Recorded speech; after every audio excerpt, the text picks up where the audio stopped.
So guys দেখতে পাচ্ছ finally তোমাদের সামনে আরেকটি ভ্লগ নিয়ে চলে এলাম। দেখতে পাচ্ছ রাজমিস্ত্রি খাচ্ছি, কি কষ্ট গো।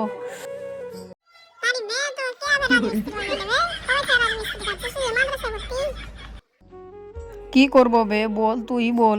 রাজমিস্ত্রি খাটতে হয়েছে, বাড়ির কাজ কি করব, করতে হয়েছে।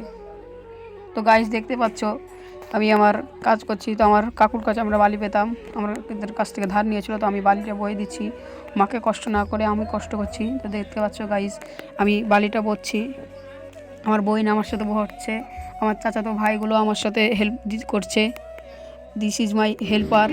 তো গাইস দেখতে পাচ্ছ তারা কত খুশিতে, ছোট ছেলে কত খুশি, তাদের বালি বহাটায় কত খুশি। তো দেখতেই পাচ্ছ কত সুন্দর লাগছে আমাদের বালি বহা। আমরা মাকে কষ্ট না করি, আমি নিজে কষ্ট করছি। দেখতে পাচ্ছ গাইজ কেমন হয়েছে বলবে অবশ্যই। তো গাইজ তারপরে আমরা চলে যাচ্ছি এখন আমাদের সে ঠেলা গাড়ি। তো সরি আমরা তোমাদের গাড়িটা বানানো দেখাতে পারিনি। তো আমরা সে গাড়িটা কিনে তাকে একটু এনজয় করার জন্য তাকে একটু চালিয়ে নিয়ে বেড়াচ্ছি। সো গাইজ আমাদের গাড়িটি কেমন হয়েছে অবশ্যই কমেন্ট করে জানাবে। ভালো থাকো, সুস্থ থাকো। Hello guys.